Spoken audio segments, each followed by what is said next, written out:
10 ஆண்டு காலமா படுபாதாளத்துக்கு தள்ளப்பட்டு தன்மானம் இல்லாத கூட்டத்தால தரையில ஊர்ந்து கிடந்த தமிழ்நாட்டை தட்டி எழுப்பி தமிழ்நாட்டுக்கும் தமிழருக்கும் விடியலை கொடுக்கணும்னு உறுதியேற்று அதுக்கு விடியல் ஆட்சின்னு பெயரிட்டோம். நான் ரொம்ப கான்பிடென்டா ஏன் சேலஞ்ச் பண்ணியே சொல்லுவேன், இன்னைக்கு தமிழ்நாட்டை பல மடங்கு முன்னேற்றி இருக்கோம். இந்த ஆட்சி காலத்துல இன்னும் ஓராண்டு இருக்கு. அதை கடந்து உங்க ஆதரவோடு அடுத்த சட்டமன்ற தேர்தலில் வென்று திராவிட ஆட்சி தான் தொடரப்போகுது. அதனாலதான் நாங்க சொல்றோம், நாடு போற்றும் 4 ஆண்டு தொடரட்டும் இது பல்லாண்டு என்பதை முழக்கமா வச்சிருக்கிறோம்.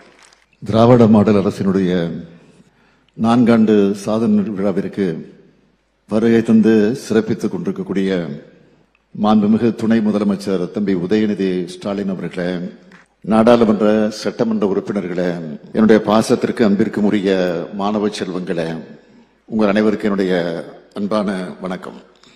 இன்னைக்கு நான் மகிழ்ச்சியாக இருக்கிறேன். காரணம், இங்க பேசினாங்கல்ல, அவங்க மகிழ்ச்சியான வார்த்தைகள் கேட்டப்போ இதை விட எனக்கு என்ன வேண்டும்? திராவிட மாடல் அரசோட திட்டங்களால இன்னைக்கு தமிழ்நாடே மகிழ்ச்சியா இருக்கு. அதனாலதான் நானும் மகிழ்ச்சியா இருக்கிறேன். மகிழ்ச்சியா மட்டும் இல்ல, உற்சாகமாகவும் இருக்கேன். ஏன்னா நம்ம திராவிட மாடல் ஆட்சியில தமிழ்நாடு நிமிர்ந்துக்குன்னு தமிழ்நாட்டு மக்கள் உற்சாகமா இருக்காங்க.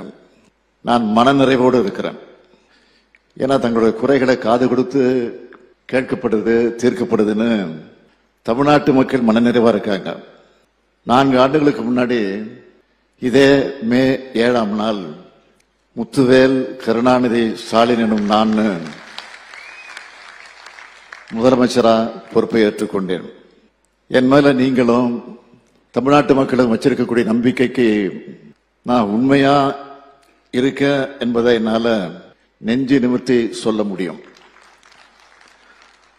இன்னைக்கு நம்ம திராவிட மாடல் ஆட்சியில எதெல்லாம் இல்லைன்னு பட்டியல் போடுறோம்னா எதெல்லாம் இருக்குன்னு பட்டியல் போட்டிருக்கோம், சாதனை பட்டியல போடுவோம்.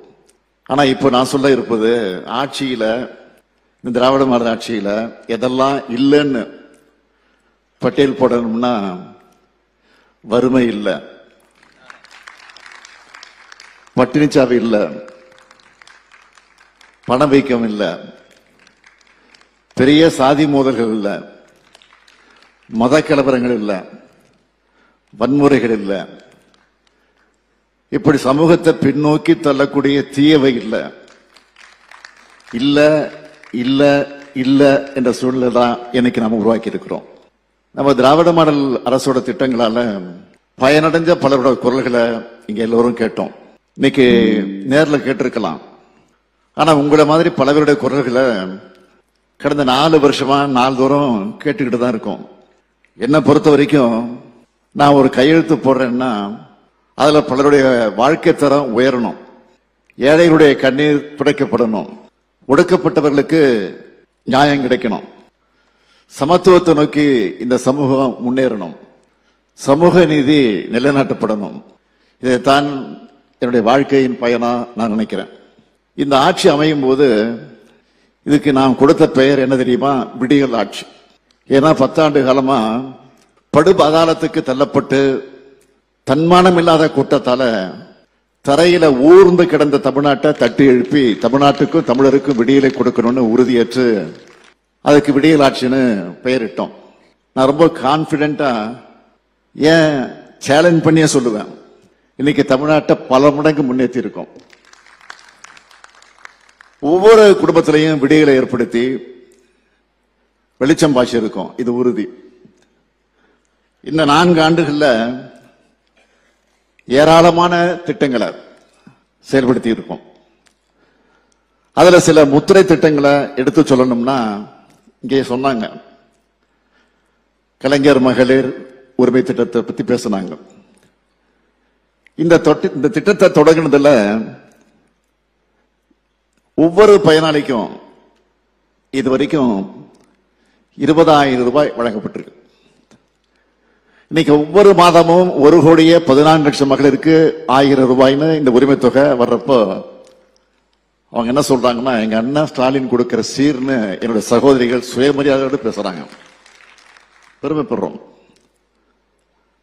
அதுபோல ஆட்சி பொறுப்பேற்றதும் கோட்டைக்கு போய் விடியல் பயண திட்டத்துக்கு கையெழுத்து போட்டேன்.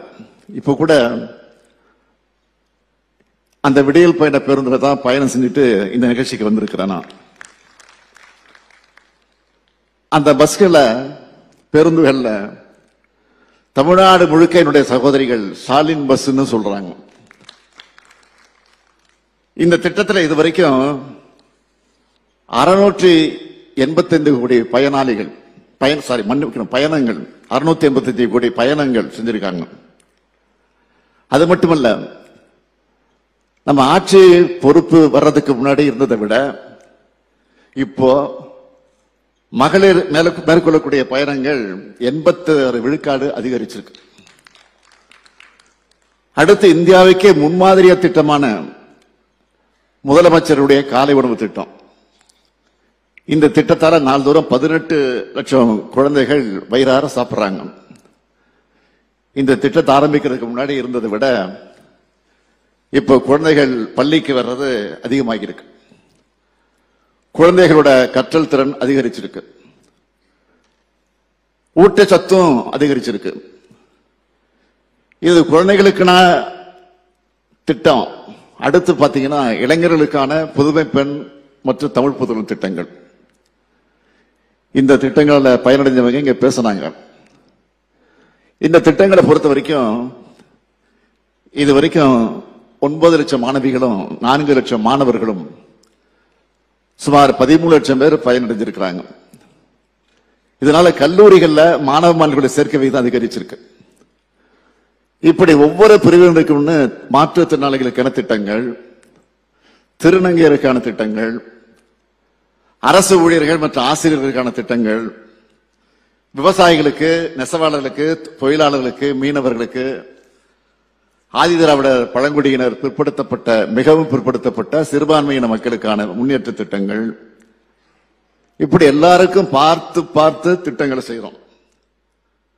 அந்த திட்டங்கள் எல்லாம் எடுத்து சொன்னா இந்த ஒரு நாள் பத்தாது. நம்ம திராவிட மாடல் அரசை பொறுத்த வரைக்கும் அனைத்து துறை வளர்ச்சி, அனைத்து மக்கள் வளர்ச்சி, அனைத்து மாவட்ட வளர்ச்சி, அனைத்து சமூக வளர்ச்சின்னு எல்லாருக்கும் எல்லாம் என்ற வளர்ச்சியை ஏற்படுத்திட்டு வரோம். அதனாலதான் சொல்றேன், இது உதயசூரியன் கொடுக்கக்கூடிய புதிய விடியல். இது மட்டும் இல்ல, ஒன்றிய அரசு வெளியிடுகிற எல்லா புள்ளி விவரங்களையும் பாத்தீங்கன்னா நம்முடைய தமிழ்நாடு தான் முன்னிலையில முதலிடத்தில் இருக்கு. ஒன்றிய அரசு விருதுகளை வாங்கி குவிச்சுக்கிட்டு இருக்கிறோம். இதெல்லாம் தனிப்பட்ட ஸ்டாலினுக்காக அந்த விருதுகளா பாராட்டுகளா நான் நினைக்கல. இது தமிழ்நாட்டுக்கு கிடைக்கக்கூடிய பாராட்டுகள், உங்களுக்கு கிடைச்சிருக்கக்கூடிய பாராட்டுகள். ஆட்சி பொறுப்புக்கு வந்த சில மாதங்கள்லயே பல ஊடகங்கள் இந்தியாவுடைய நம்பர் 1 சிஎம்னு சொன்னாங்க. அது எனக்கான பெருமை இல்லை, எனக்கு வாக்களிச்ச தமிழ்நாட்டு மக்களுக்கான பெருமை, பாராட்டு. ஏன்னா உங்களுக்காக பணியாற்றுவது மட்டும்தான் என்னுடைய கடமை. அந்த கடமையை நான் சரியா செஞ்சுக்கிட்டு இருக்கிறேன். அதனாலதான் இப்போ தமிழ்நாடு இந்தியாவிலேயே பொருளாதார வளர்ச்சியில முதலிடத்தில் இருக்கு. 9.69 விழுக்காடு. வரலாறு காணாத பொருளாதார வளர்ச்சி இது. என்னை பொறுத்த வரைக்கும் நம்ம திட்டங்கள் மூலமா மக்களுக்கு பயன்படக்கூடிய மட்டுமல்ல, சமூக பயனும் அதனால் சென்றடையணும். அதுதான் எங்களுடைய நோக்கம். சிம்பிளா சொல்லணும்னா, இது வழக்கமான ஆட்சி அல்ல, அனைவருடைய வாழ்க்கை தரத்தை உயர்த்துகிற ஆட்சி. இந்த ஆட்சி என்னாலும் தொடர உங்கள் ஆதரவும் உங்களுடைய அன்பும் என்றும் எப்போதும் தேவை. இந்த 4 ஆண்டு காலத்துல எல்லாத்தையும் செஞ்சுட்டு தான் நான் சொல்லி முடிக்கல. இன்னும் செய்ய வேண்டிய கடமைகளும் திட்டங்களும் நிறைய இருக்கு. இந்த ஆட்சி காலத்துல இன்னும் ஓராண்டு இருக்கு. அதை கடந்து உங்க ஆதரவு அடுத்த சட்டமன்ற தேர்தலில் வென்று திராவிட மாடல் ஆட்சி தான் தொடர போகுது. அதனாலதான் நாங்க சொல்றோம், நாடு போற்றும் 4 ஆண்டு தொடரட்டும் இது பல்லாண்டு என்பதை முழக்கமா வச்சிருக்கிறோம். ஆணையிடுங்கள், தமிழ்நாட்டை அரியணையில் வைத்து பாதுகாத்திட திராவிட முன்னேற்ற கழகமும் இந்த ஸ்டாலினும் இருக்கிறேன். உங்கள் ஆதரவில் நமது திராவிட மாடல் ஆட்சி தொடரும் தொடரும் என்று கூறி விடைபெறுகிறேன். நன்றி, வணக்கம்.